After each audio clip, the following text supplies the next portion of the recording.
Welcome, ladies and gentlemen, to a brand new festive episode of Reaction and Review UK.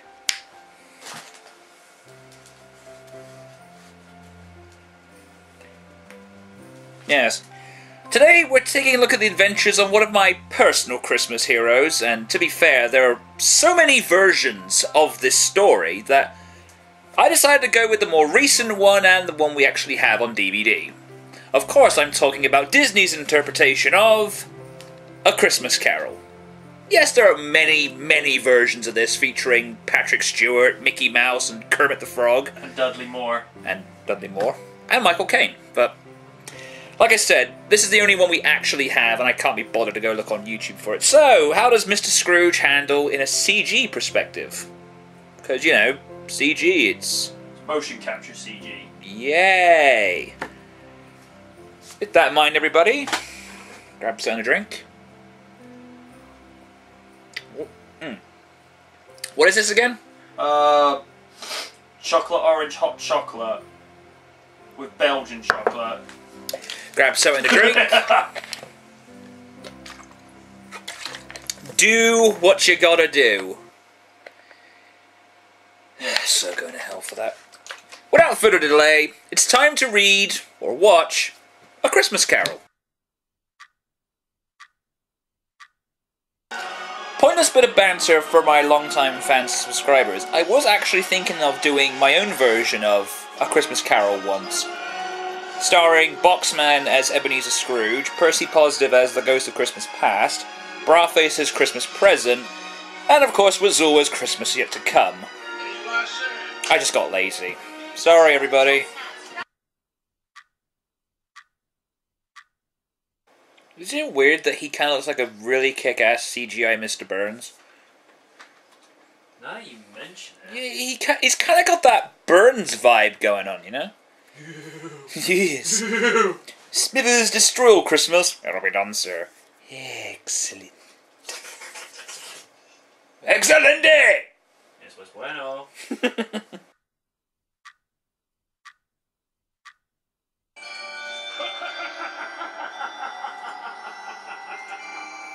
Oh, I think it's the ghost of Metal Robotnik.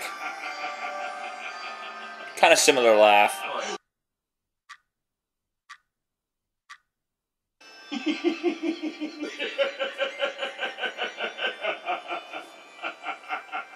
Well, the boy likes his work.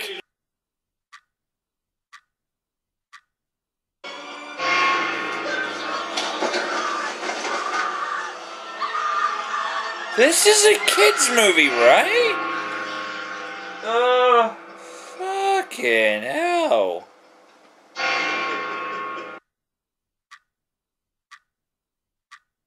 Would it be really epic to play the Star Wars theme here?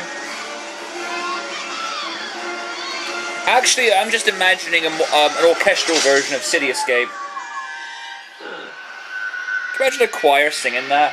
Rolling around at the speed of sound. So it's a choir. So it's an orchestra of Darkness, the Curse. Got places to go. Got to. Oh my God! Rolling around at the speed of sound. Hang on, something. Where's the picture gone? Oh, there we go.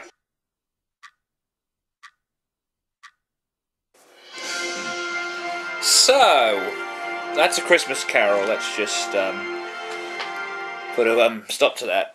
Let's ask the big question first. You know, is this the best telling of the story to date?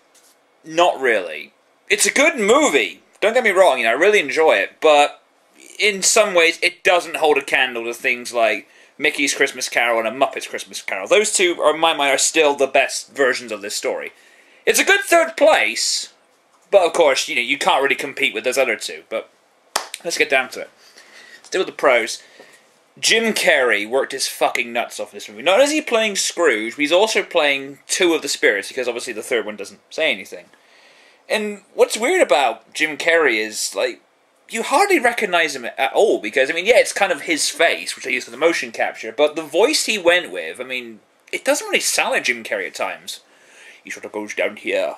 Talking this very sort of old-fashioned, Christmassy sort of voice. It's a cross between, like, Sean Connery and the Grinch. You know, it seems to be channeling the Grinch when he speaks like that.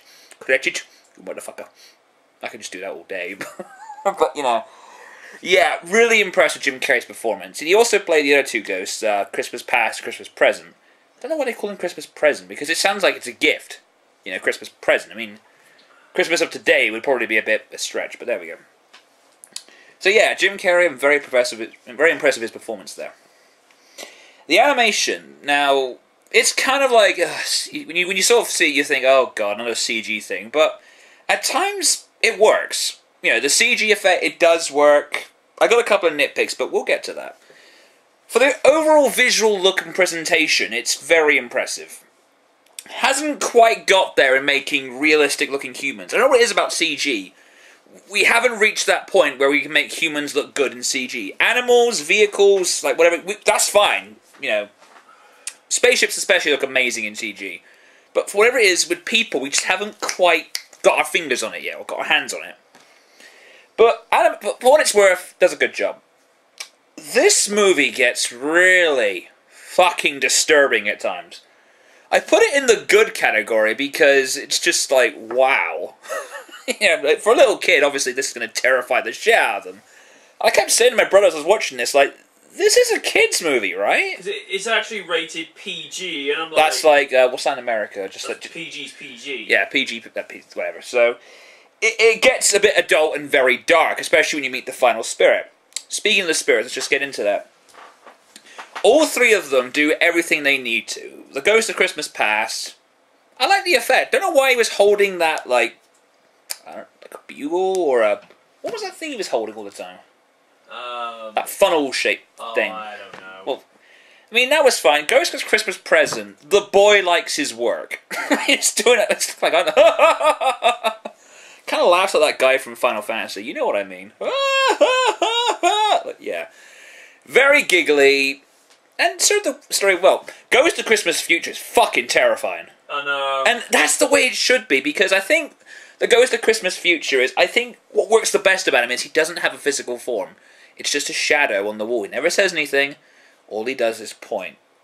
And it just sends chills up your spine. I mean, one of the creepy things that me and my brother noticed that whenever, like, Scrooge is, like, looking at something, you sort of see his shadow, and it slowly morphs into, like, the Ghost of Christmas Yet to Come. That is fucking terrifying. It's really terrifying, and just... shit. I mean, the reveal when you finally see his face, I don't know why, but it looks like an alien face. You know, like the round sort of head with the big black eyes. Creepy as fuck. And the last positive, I kind of like Tiny Tim. I mean, Tiny Tim is one of those characters that, in all the versions of this story I've seen, I really like his character. He doesn't really say much, but he kind of sums up, you know, everything about the season. You know, God bless us, everyone. Or if you're an atheist, nobody blesses anybody. Kind of bleak, isn't it? I think another positive is, it's just like... So let's just quickly go over the pros. Jim Carrey, the animation, it's very disturbing. That's a good thing, mind you. The three spirits in Tiny Tim. Now, let's just get into the cons. I've talked about the animation, but I kind of felt the whole motion capture was a bit unnecessary. Now, I know this director has a history of making Christmas movies that use motion capture. I think another one he made was that one involving a train. The Polar Express. Yeah, and apart, I do kind of echo the thoughts that Spill.com had about this movie. Like, if you're going to bother with the whole motion capturing, why not just use the actors? You know, just I don't see the point of whole motion capturing. I mean, I know it makes the performances look a bit more realistic, but considering half the crazy shit the Grinch then, considering half the crazy shit Scrooge is doing in this movie, what was the point? And they must have killed Jim Carrey's back being hunched over all the time. Another thing is, like, it kind of follows the story too well, because one thing I like about a new version of the Christmas Carol story, it adds its own spin or its own interpretation. I mean, like I said, the two of my other favourites being Mickey's Christmas Carol, of course replacing the entire cast with Disney characters, and of course the Muppets Christmas Carol replacing, well, self-explanatory really. With this one, it's like it doesn't stand out in any areas. I mean, CG looks nice, but you kind of know what's going to happen each way through, so it's not really that surprising. And I guess I would have liked more scenes of Scrooge before he gets to the spirits. I mean, there's another movie that I like where they kind of fleshed out the whole business with him and hating Christmas before it gets to, you know, his purpose. And you do kind of feel like with Scrooge, like, he's kind of bullied into liking this holiday. Yeah, I know the whole point of the story is to teach people to not be so selfish and be very heartwarming at this time of year, but in a way, when you think about it, he is kind of like, bullied into, no, you must like this fucking holiday or else you're gonna die. That's kind of, again, maybe I'm reading into this the wrong way, but that's just kind of the impression I always got about Scrooge. But like I said, those are the complaints. The motion capture was very unnecessary. It doesn't really stand out or try anything new. CG doesn't count. And I guess I would have liked more scenes of Scrooge before, you got to the whole spirits. So, is it a good movie altogether? Well, it's not, like I said earlier, it's not as good as, say, Mickey's Christmas Carol, The Muppets Christmas Carol, but it's a nice third place for me. You can find this movie on DVD, Blu-ray, very cheap as chips these days. Got more than a tuppence. Pay a tuppence for DVDs. A bug. I swear I'm going to stop doing that. Unless you let me do it now, I'll probably do it more next time. You could probably find this on Amazon and Play, very good, reliable websites. This is where we usually get most of our DVDs. I think this is on Netflix now, and it's many equivalents, and that's about it. Join me next time on Reaction and Review UK, my second personal hero around this festive holiday. A bitter old soul who vowed to destroy the season, yet perhaps together we shall learn a very contrived reason. I know my poetry is average and could be updated in a pinch. So next time, we're going to watch The Grinch. Time for finding yourself a year older and not a penny richer. The Recession. Da-da-da.